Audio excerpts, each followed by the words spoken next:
नमस्कार, मैं रत्नेश। आज मैं एस्ट्रोलॉजी की आपको एक्यूरेसी दिखाता हूँ। आप भी देख करके दंग रह जाएंगे कितना एक्यूरेट प्रेडिक्शन होता है एस्ट्रोलॉजी के थ्रू। और जैसा मैं कहता आया हूँ कि 3 चीज़ें बहुत इंपॉर्टेंट हैं। नंबर 1, उस हॉरोस्कोप में योग होने चाहिए। योग मीन्स उस व्यक्ति के पास पात्रता होनी चाहिए उस काम को करने की। दूसरा, उसकी दशाएं होनी चाहिए। और तीसरा, गोचर में वही स्थिति मैच कर जानी चाहिए। जैसे ये तीनों चीज़ें क्लिक करेंगी एक साथ, वैसे ही वो घटना घट जाएगी। मैं आज आपको एक हॉरोस्कोप दिखाता हूँ। आप ये देख पा रहे होंगे, ये एक बच्चे का हॉरोस्कोप है। इसने आईएएस का एग्ज़ाम क्लियर किया, बट कहीं पर जाके वो फंस गया। मैं आपको सारी चीज़ दिखाता हूँ 1 बाय 1। आप देखते रहिए और क्लियर करिए कि किस प्रकार से हॉरोस्कोप के थ्रू किया गया प्रेडिक्शन एक्यूरेट जाता है। बस इसमें थोड़ा सा अवॉइड, मैं बार बार कहता हूँ, उन्हीं लोगों को करना है जिनकी मैथमेटिक्स इतनी अच्छी नहीं है, या वो कुछ 2-4 बुक्स पढ़ चुके हैं, या पंचांग लेके बैठ गए। पंचांग बहुत अच्छी चीज़ है, पंचांग भी लोगों को समझ में नहीं आता, बट उसको यूज़ करना आना चाहिए। मैं आजकल सवेरे देखता हूँ कि जितने भी ये न्यूज़ चैनल है, सब में कोई ना कोई बाबा जी चले जाते हैं, टीका लगाएंगे, आज आपका राशिफल ये है, आज आपका राशिफल ये। भाई ऐसे नहीं होता राशिफल से। कहाँ पे गोचर लग रहा है, कहाँ नहीं लग रहा है। आपने किसी को कुछ बता दिया, पता चले उसके हॉरोस्कोप में योग ही नहीं है। आपने किसी को कुछ बता दिया, पता चले उसकी दशाएं बहुत अच्छी है। आपने किसी को बहुत अच्छा बताया और उसकी दशाएं खराब हैं। तो ऐसे थोड़ी ना कि आप सवेरे सवेरे उठ करके जितने भी आप न्यूज़ चैनल देखिए, सब में आज आप बाबा जी ये बताएंगे, बाबा जी वो बताएंगे। इन बाबाओं से तो पहले नमस्ते करिए। ये फालतू टाइम बर्बाद करते हो। और आप अगर देख रहे हैं तो उसको देखना बंद करिए। आपको मैं दिखाता हूँ एकदम एक्यूरेसी, किस प्रकार से गोचर फिट होता है, किस प्रकार से दशाएं लगती है। ये नहीं कि सवेरे सवेरे, अभी आजकल मंगल ट्रांजिट कर रहा है, सब गाना गाए पड़े हैं कि मंगल मेष में जाएगा, वो हो जाएगा, वृष में जाएगा, ये हो जाएगा। पहली बात, वो लगा रहे राशि से। राशि से लगता ही नहीं, लग्न कुंडली से लगता है। लग्न से, ये देखिए जो यहाँ पे नंबर लिखा है, इससे जो है गोचर लगता है, ना कि आपकी राशि। राशि क्या है? जहाँ पे आपका चंद्रमा बैठा है, मून। यहाँ पे जैसे इस बच्चे का चंद्रमा, ये देखिए धनु राशि में बैठा है। हम कभी नहीं लगाएंगे गोचर ऐसा। ये तो कंडीशन ही गलत है। और उसके बाद भी वो बड़ी बड़ी बातें करे। भाई जब तक आपके पास हॉरोस्कोप नहीं है सामने, आपको नहीं पता कि उसकी दशाएं क्या चल रही हैं, आपको नहीं पता कि उसकी दशा अच्छी है कि बुरी है, आप उसके बारे में भविष्यवाणी दिए पड़े। जो कमजोर दिल वाले होते हैं वो बेचारे सुन के तो दिन भर उनका खराब चला गया। तो यही लोग जो है नाम बर्बाद करते हैं, यही लोग एस्ट्रोलॉजी का नाम बर्बाद करते हैं। इनको एकदम अवॉइड करना है, एक बात। दूसरी बात कि जो चीज़ें हॉरोस्कोप के थ्रू नहीं निकलती है, उनमें पता नहीं क्यों ये जितने एस्ट्रोलॉजर है जबरदस्ती घुस जाएंगे। वो सोचते हैं कि दुनिया का जितना भी क्वेश्चन है उसका सारा आंसर वो दे देंगे। भाई ऐसा नहीं है, आपने ठेका नहीं ले रखा सारी बात का आंसर देते समय। मैंने अभी एक घटना सुनी, घटना में उन्होंने बताया कि आपकी जो बच्चा होगा वो लड़का होगा कि लड़की होगा। पहले लड़का होना एक स्वतंत्र कर्म है, आप कैसे बता सकते हैं लड़का और लड़की होगा? ये थोड़ा प्रेडिक्शन होता है, लेकिन ये मात्र केवल 40% ही सही जाता, 100% नहीं जाता। अब अगर उनका तुक्का लग जाता तो बहुत बड़े वो पंडित जी हो जाते। ये ऐसे लोग और नाम खराब कर रहे हैं।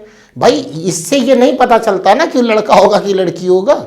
अब आप कोई आके पूछे, अच्छा आपके 3 लड़के लो, हम 30 करें?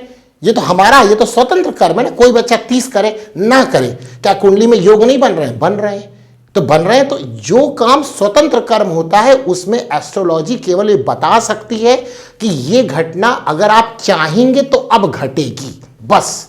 ये नहीं कि ये हो ही जाएगा। लेकिन जो कर्म स्वतंत्र नहीं है, जो कर्म स्वतंत्र नहीं है, उसमें क्या होगा, उस चीज में वो घटना हो ही जाएगी। जैसे मान लीजिए किसी का एक्सीडेंट होना, इसमें कौन चाहेगा उसका एक्सीडेंट हो? क्योंकि ये स्वतंत्र कर्म है ही नहीं, ये तो हो जाएगा एक्सीडेंट। कोई भी ऐसी घटना, इंसिडेंट होना, कुछ भी हो जाना, उसके साथ कुछ मिसहैपनिंग होना, उसकी तबीयत खराब हो जाना, ये स्वतंत्र कर्म नहीं है। ये घटना घटेगी ऑन द टाइम। लेकिन अब आप बता रहे कि भाई हमारी शादी कितनी होगी, हमारी मर्जी, हम 10 करें, 20 करें, 50 करें, एक भी ना करें। ये कहाँ इसमें लिखा है? इसमें शादी कितनी होगी? शादी करेंगे तो निभेगी कैसे, ये बता सकते हैं। एक चीज और, अभी तो ये बहुत दिनों से ये देख रहे हैं हम, और हमारे पास भी आ रहा है। लोग कहते हैं कि शादी है हमारी, ये लड़का ये लड़की कुंडली मिला दीजिए। मिलान का मतलब बताते गुण मिल गए, 36 गुण मिल गए, 28 गुण मिल गए, 20 गुण मिल गए, ये बोली लग रही है क्या? ये सब बकवास है। ये तब की थी जब हमारी जो सभ्यता थी वो वर्ण व्यवस्था पे कायम थी। ये आज से 200-300 साल पहले वाला कि लड़के के लिए कुंडली और लड़की कुंडली लिया, मेरा 22 गुण मिल गए, आपकी शादी हो गई। पता चला दोनों के ही 7th हाउस गड़बड़ पड़े D1 और D9 चार्ट में। वो कुछ समय बाद आपस में लड़के अलग अलग हो गए, डाइवोर्स हो गया, काम खत्म। अब बोला कि भाई आपके तो बताए थे आपने जो हमारे 150 गुण मिल गए, तो क्या वो अलग क्यों हुए? फंस गए। तो आप मिला क्या रहे हैं? हमारा जो भी ये लोग देख रहे हैं, सबसे पहली बात, जब भी शादी उदी करनी है गुण मिलान की अब वो आवश्यकता नहीं है। हाँ, मांगलिक दोष जरूर देख लीजिए, इसके बारे में कभी एक वीडियो बनाऊंगा कि मांगलिक विचार क्या है। जो पुरानी किताबों में कहा गया है वो सही कहा गया है। मांगलिक विचार जरूर है कि अगर एक लड़का मांगलिक है तो लड़की मांगलिक होनी चाहिए। क्यों? उसका रीजन मैं दूंगा आपको। दूसरा, ये नहीं कि आपने इसके गुण मिल गए, इतने गुण मिल गए, देखा 7th हाउस खराब पड़ा है। आप देखो एक बात, आप ऐसा समझो, किसी का मान लीजिए 7th हाउस खराब है, यानी कि D1 में भी खराब है, D9 में भी खराब है, तो होगा क्या कि जैसे मान लीजिए मेरा खराब है और हमारी जो पार्टनर है उनका भी खराब है, हम लोग आपस में लड़ते ही रहेंगे। तो आपको पता है कि अगर एक का खराब है तो दूसरे का कैसा हॉरोस्कोप होना चाहिए, उसको बैलेंस करने वाला। कि एक लड़ाई कर रहा है, दूसरा उसको करा हमसे लड़ो, तो लोग लड़ गए, खत्म हो गया। हमेशा हॉरोस्कोप ऐसे मिलाना चाहिए कि अगर एक का हॉरोस्कोप खराब है तो दूसरा उसको बैलेंस करे। ये नहीं कि दोनों का खराब मिला और आप तो गुड़ देखने लगते हैं, ये गुड़ ना हो गया, खाने वाला गुड़ हो गया। भाई ऐसे नहीं काम चलेगा ना, उस पर आप, इससे नाम खराब होता है एस्ट्रोलॉजी का। मुझे दुख होता है क्योंकि हमें पता है कि गलती कहाँ हो रही है। तो इन सब चीज़ों से भी अवॉइड करना है। हम आते हैं इस कुंडली पे। ये एक बच्चे की कुंडली है। देखिए, मैं बोलता हूं कि 3 चीज़ इंपॉर्टेंट है। मैंने पहले बोला, पहले तो योग्यता होनी चाहिए, दूसरा दशाएं मिलनी चाहिए, और तीसरा जो गोचर मिलना चाहिए। ठीक, ये बच्चा है, इसने IAS का एग्जाम दिया और IAS का एग्जाम दिया और ये क्वालिफाई हुआ, लेकिन कहीं फंसा। अब जरा 1 by 1 देखिएगा। ये D1 चार्ट है, ये D10 चार्ट है और ये D24 चार्ट है। पहले आप वर्ग कुंडली जरूर देखें। वर्ग कुंडली डिग्रीज से बनती है। जैसे मान लीजिए किसी की कुंडली है, D1 चार्ट है, उसमें सूर्य 6 डिग्री का बैठा है, तो अब 6 डिग्री का बैठा है, क्या उसका कोई मतलब नहीं? मतलब है, लोग इसी के अंदर मतलब ढूंढ लेते हैं D1 चार्ट में। फिर आइए वर्ग चार्ट पर चलते हैं। तो वर्ग चार्ट डिग्री पे जो बनता है वो एक्यूरेट प्रेडिक्शन आपको दिलाएगा, उसको आपको देखना पड़ेगा। और ये नहीं कि बस देखा आपके साथ ये होने वाला, आपके साथ ये होने वाला है। भाई टाइम लगता है हर चीज को देखने में, आप उसमें टाइम दीजिए हॉरोस्कोप पे, तब क्लियर होगी बातें। देखिए, ये एक बच्चा है, इसकी डेट ऑफ बर्थ, नाम हमने किसी कारण से छुपा रखा है, आपको जरूरत नहीं, आप जो पॉइंट बता रहे उन्हीं को देखिए। क्या इसने IAS का प्री एग्जाम दिया सूर्य में, शुक्र में। सूर्य की महादशा थी, शुक्र की अंतरदशा थी, जो कि शुक्र की अंतरदशा 2 अक्टूबर 2017 से चली 3 अक्टूबर 2018। इसका जो रिजल्ट आया वो 14 जुलाई 2018 को आया, 14 जुलाई 2018 को रिजल्ट आया। एग्जाम देना एक अलग चीज होती है, उसको क्वालिफाई करना एक अलग चीज होती है। मैंने पहले भी बता रखा है। होता है कभी कभी लोग बहुत पढ़ते फिर भी क्वालिफाई नहीं कर पाए। कुछ लोग ऐसे होते देखते हैं कि वो पास ही नहीं हो पाएंगे, देखते हैं अच्छे नंबर ला गए। तो एग्जाम देना अलग चीज है, उसका रिजल्ट आना अलग चीज है। तो यहाँ हम रिजल्ट की बात कर रहे हैं। ये जो डेट मैंने लिखी वो रिजल्ट को लेकर देखी। अब देखते हैं कि जो सूर्य में शुक्र जो चल रहा है, तो शुक्र कैसा प्लैनेट है, अच्छा है कि बुरा? तो देखा यहाँ तो 12th हाउस का लॉर्ड है, तो बहुत खराब है। इस वक्त तो इसका रिजल्ट डूब जाना चाहिए। दूसरे चंदन वाले पंडित जी के पास जाते तो शुक्र का ये कर लो, 100 किलो चीनी गंगा जी में बहाया हो, खुद ही डूब जाओ, ये सब बताने लगते। ये जरूरत नहीं है भाई मेरे, ये सब नहीं होता ऐसे। आप क्या कर रहे हैं, पहले देख क्या रहे हैं। पहले ये बच्चा पढ़ रहा है, तो पढ़ने के लिए D1 चार्ट से ज्यादा इंपॉर्टेंट कौन होगा? D24 chart. आप उस D24 चार्ट में देखिए कि शुक्र की क्या पोजीशन है। यानी आप देखिए, जैसे मान लीजिए किसी के ऊपर सही दशा चल रही है, कोई अच्छी दशा चल रही है, ठीक, गोचर भी बहुत अच्छा हुआ है, वो सब जगह अच्छा चल रहा है, लेकिन कहीं एक जगह फंसा हुआ। मान लीजिए उसकी फैमिली लाइफ डिस्टर्ब है, लेकिन वो अपने सब जगह अच्छा जॉब कर रहा है, अच्छा प्रोफेशन कर रहा है, अच्छा कमा रहा है, अच्छा बाहर घूम भी रहा है, बट वो कहीं ना कहीं एक जगह फंसा हुआ है। तो जहां फंसा हुआ है उसको देखने के लिए आप उस पर्टिकुलर वर्ग कुंडली पे जाके देखेंगे, तो देखेंगे वो चीज वहां फंसी पड़ी है। ये होता है, ये नहीं कि सब कुछ यही बता देगा। हाँ, ये बहुत पावरफुल कुंडली है, D1 चार्ट बहुत इंपॉर्टेंट होता है, बट सब कुछ नहीं होता। तो आप देखिए यहाँ शुक्र, अब कुछ लोग बोलेंगे देखिए शुक्र जो है 3rd हाउस में बैठा है और क्या नाम है, शनि, अच्छे शनि के साथ बैठा हुआ अच्छा फल करे। ये सब देखो फालतू चीजें हो गई, अपनी बात को प्रूफ करने वाली बात हो गई, ये सब नहीं देखना आपको।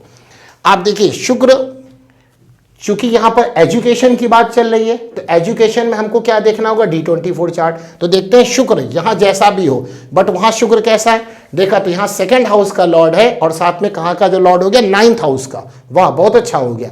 साथ में शुक्र, सर ये तो शुक्र नीच का हो गया, नीच राजभंग योग हो गया। यहां पे कैसे, शुक्र यहाँ पे कन्या का है और इसका जो लॉर्ड है वो देखिए अपने स्वराशिस्थ हो गया। तो शुक्र एक तो पोजीशन बहुत अच्छी, एक तो बहुत अच्छे घर से आए हुए हैं शुक्र, और दूसरी बात क्या है कि इनका नीच राजभंग योग हुआ पड़ा, यानी नीचता तो एकदम खत्म हो गया, अच्छाई कुछ ज्यादा ही बढ़ गई है इनके अंदर।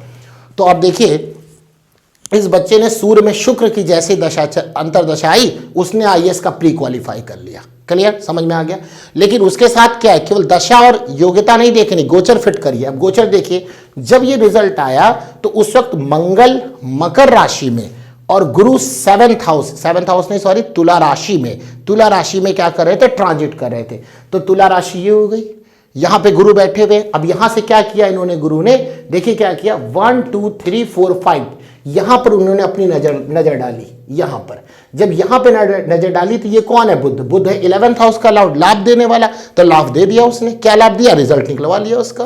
केवल मंगल नहीं, सॉरी केवल गुरु नहीं, मंगल भी देख रहा है। मंगल कहां पर बैठे हुए हैं, मंगल मकर राशि कहां, ये हो गई, यानी मंगल पे गोचर कर रहे हैं, एक बात। और मंगल ने क्या किया, 1 2 3 4 5 6 7 8 अपनी 8वीं दृष्टि से गुरु को प्रभावित कर दिया। गुरु क्या है, सक्सेस का कारक है।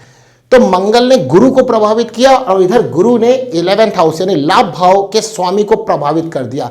ऑटोमेटिक इस बच्चे का आईएएस प्री क्वालिफाई हो गया। तो देखा किस प्रकार से सटीक बैठ गया, क्या चीज, गोचर और दशाएं कहां की देखनी है वो भी बहुत इंपॉर्टेंट है। केवल इसी की नहीं देखनी है, साथ में देखनी जहां की बात चल रही है उसकी दशाएं देखनी है। तो एक चीज तो ये हुई कि आईएएस इस बच्चे ने क्वालिफाई किया। कब क्वालिफाई किया, 14 जुलाई 2018 में। नेक्स्ट आइए, इसी का मेन का एग्जाम हुआ, आईएएस मेंस भी इसने क्वालिफाई कर दिया। इसका रिजल्ट आउट हुआ 22 दिसंबर 2018। 22 दिसंबर 2018 रिजल्ट आउट हुआ, एग्जाम की बात नहीं कर रहे हैं।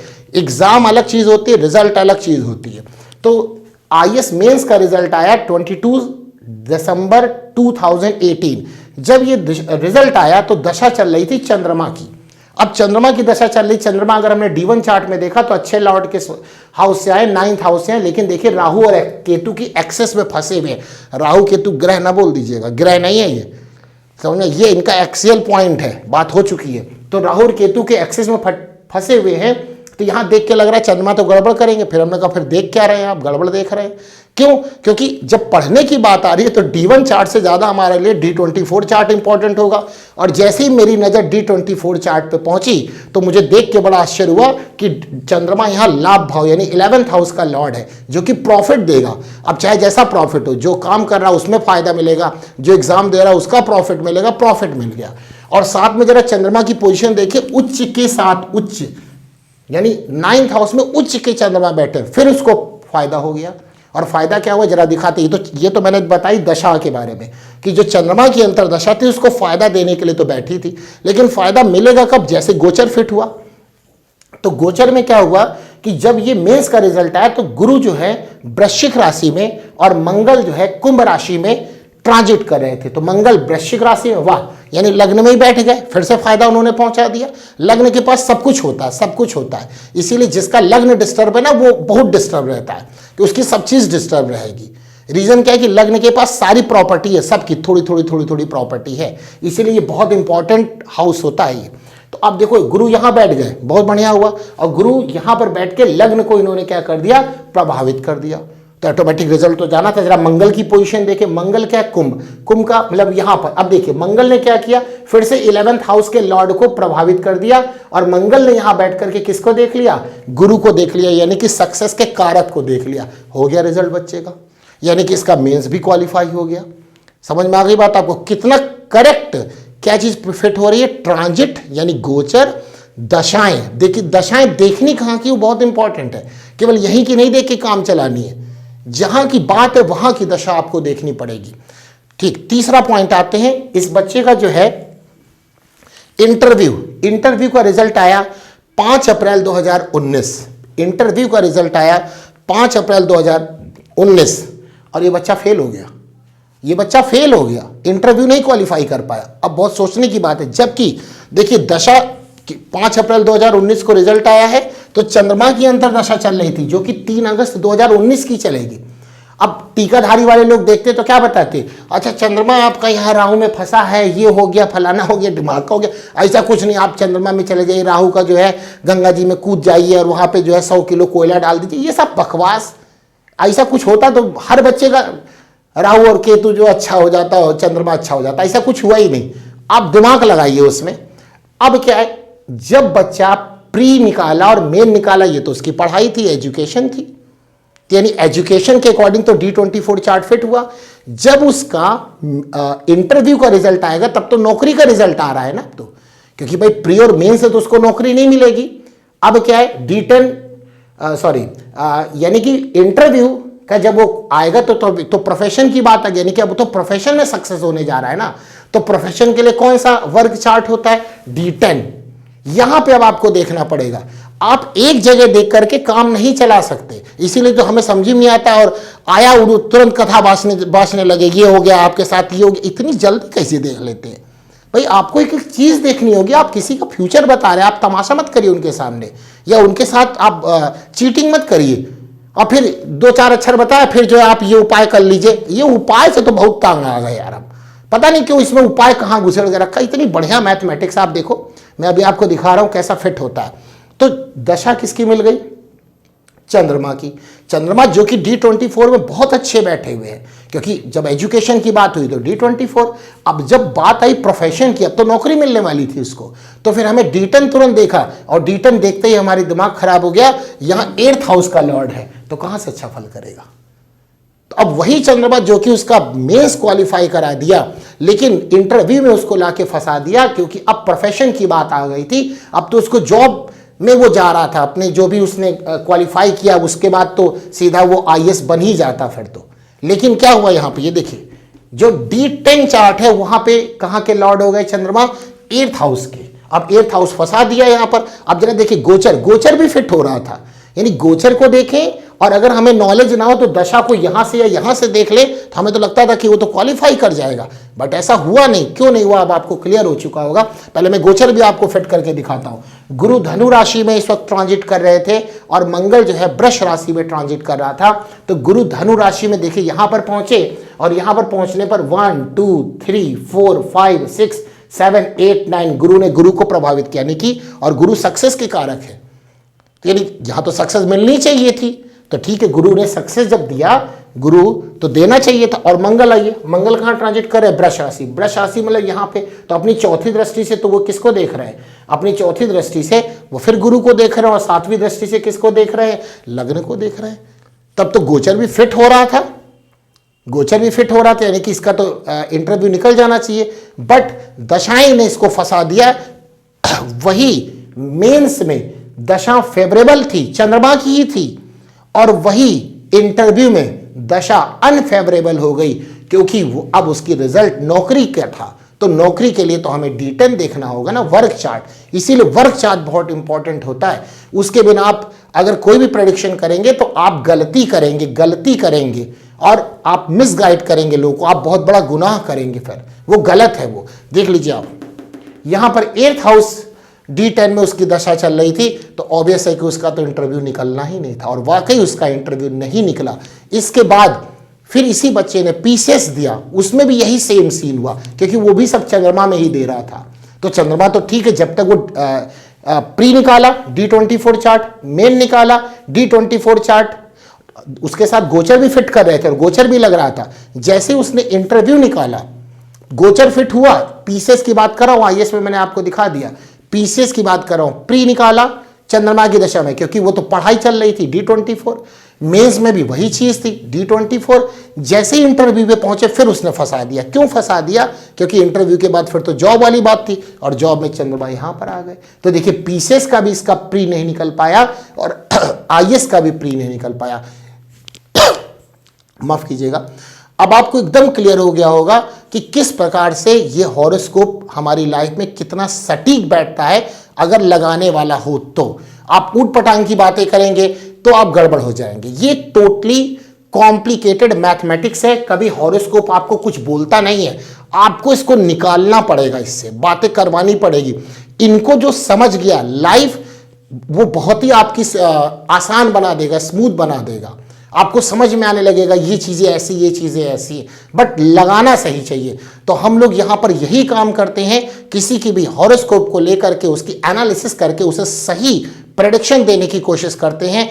इसी कारण से आपने देखा 80 से 90% प्रेडिक्शन हमारे यहाँ का एकदम एक्यूरेट जाता है, एक्यूरेट जाता है। जो चीज़ बताई जाती है उसी समय घटना घटती है। बट बताएंगे क्या और आप करेंगे घटना कौन सी? अगर वो स्वतंत्र कर्म है तो स्वतंत्र कर्म में फिर व्यक्ति की भी इंपॉर्टेंस आएगी ऐसा। लेकिन अगर वो स्वतंत्र कर्म नहीं है तो व्यक्ति की इंपॉर्टेंस नहीं होगी, तब तो दशा और गोचर ही उसको ले भी देगा। अगर घटना घटने वाली होगी, कोई शुभ चीज़ें होंगी तो ऑटोमेटिक शुभ चीज़ें आ जाएंगी। अब मंगल के बारे में मैं थोड़ा सा बात करूंगा, 2 मिनट। मंगल लोग बताते हैं कि कभी खराब ग्रह है, कभी कुछ ग्रह। देखिए मंगल क्या है, मंगल बहुत पावरफुल ग्रह है। आप देखिए कि मंगल किसी को अगर लग्न को देख रहा है, इसको ये क्या है, ये व्यक्तित्व हम खुद हैं, ये चीज़ असेंडेंट जिसको बोलते हैं लग्न, तो व्यक्ति बहुत तेजी में रहता है, बहुत एनर्जेटिक रहता है, क्योंकि मंगल बहुत पावरफुल है। मंगल जब भी कहीं ना कहीं किसी हाउस को डिस्टर्ब करेगा तो ऑटोमेटिक क्या करेगा, उसके अंदर एनर्जी आ जाएगी। आप देखिए अगर किसी का मंगल 6th हाउस को डिस्टर्ब कर दे तो 6th हाउस क्या होता है, एग्रेशन का होता है और बहुत सारी चीजें, रोग का होता है, ऋण का होता है, शत्रु का होता है। मंगल और केतु जैसे ही 6th हाउस को अफेक्ट करेंगे जब भी, तो व्यक्ति ना अपनी औकात से ज्यादा लोन उठा लेगा, हो सकता है चुका ही ना पाए। अगर दशा खराब आ रही है तो फिर चला जाएगा और ये बहुत सारे कुकर्म करवा देगा, क्योंकि मंगल के पास बहुत पावर है। मंगल जब भी गड़बड़ हो जाता है, मंगल जब भी गड़बड़ हो जाता है, व्यक्ति के अंदर एग्रेशन आता है, उसका प्रोजेस्टेरॉन लेवल जो हाई हो जाता है। तो हाई होने से तो आपको समझ में आ रहा है क्या प्रॉब्लम आएगी। अब ये नहीं कि मंगल हमारा खराब बैठे तो हम हनुमान जी की खोपड़ी फोड़ रहे हैं और अपनी खोपड़ी फोड़ रहे हैं। भाई हनुमान जी ठीक है, आपकी ईस्ट है, अच्छी बात है, आप पूजा करिए, वो आपकी श्रद्धा, मेरा किसी के बारे में कोई ब्लेम नहीं है। वो चीज़ें अलग है, वो आपकी श्रद्धा है, वो सबकी हम भी करते हैं, आप भी करिए, वो एक श्रद्धा है, आप जिसकी भी करते हो। बट ये प्लैनेट हैं, प्लैनेट को भगवान से जोड़िए अगर आप जोड़ सकते हैं, बट पूरी तरह से वहां इन्वॉल्व मत करिए। ये एक मैथमेटिक्स है, इसको मैथमेटिक्स ही रहने दीजिए। प्लैनेट का कोई लिंक नहीं होता भगवान से। भगवान की पूजा सब करते हैं, आप भी करिए, एक अच्छी बुद्धि मिलती है, एक हमें वो चीजें मिलती हैं जिससे हम पॉजिटिव विचार मिलते हैं और हम आगे बढ़ते हैं। ये चीज़ें वो तो भगवान चीज़ की हो गई, उसके लिए मेरा कोई कमेंट नहीं है, वो सबको करना भी चाहिए, मैं भी करता हूँ, सब करिए, आप लोग भी कर सकते हैं तो करिए, नहीं कर सकते तो देखिए आपकी आस्था, मेरा कुछ बोलने का मतलब नहीं।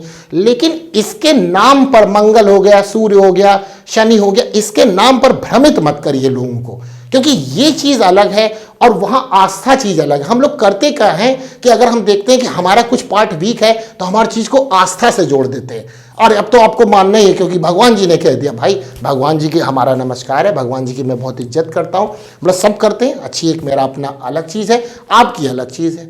लेकिन कहने का मतलब है कि आप इसको भ्रमित मत करिए, ये मैथमेटिक्स है। यहाँ पर प्लैनेट की डेफिनेशन ही अलग है। जो आकाश मंडल में जो प्लैनेट है, जिसको आप प्लैनेट समझते हैं खगोल विज्ञान में, नासा इसरो में जो पढ़ते हैं, वो प्लैनेट भी लगभग यही है। लेकिन यहाँ पर आने पर हम प्लैनेट की थोड़ी डेफिनेशन बदलते हैं, उसको समझना पड़ेगा। आप बिल्कुल भी इसको लिंक ना करिए, किसी रिवाज से लिंक ना करिए, किसी की भावनाओं से लिंक ना करिए, किसी की आस्था से लिंक ना करिए। ये जो हॉरोस्कोपी एस्ट्रोलॉजी है, ये सभी धर्म के लिए है, सभी वर्ग के लिए है, सभी लोगों के लिए है। लेकिन इसको क्या बताना पड़ेगा, मैथमेटिक्स की वजह से। आप बिल्कुल वो मत इन्वॉल्व करिए कि नहीं ये धर्म है, ये शास्त्र है, ये पूजा है, ये पाठ है, अच्छी बात है, जो करते हैं करें, बट ये एक चीज़ अलग है। मैंने आपको दिखाया किस प्रकार से कैसे कैसे चीज़ वैरी हुई, और जो प्रेडिक्शन अगर कोई कर दे तो एक्यूरेट वहाँ पे जाके बैठेगा। ऐसे में आने वाले समय में और भी आपको हॉरोस्कोप दिखाऊंगा, ऐसी नई रिसर्च आपको यहाँ पे दिखाऊंगा। अगर आपको ऐसी नई रिसर्च और देखनी है तो आप जरूर हमारे यूट्यूब चैनल को लाइक करिए, सब्सक्राइब करिए, जिससे आप तक अच्छी बातें पहुँचे। इसलिए नहीं कि हमारा चैनल आपने सब्सक्राइब कर दिया, अच्छी बातें सुनने के लिए, बाकी मर्जी आपके, दिमाग आपका, और बातें हम लोग फिर मिलते हैं इसी तरह। नमस्कार।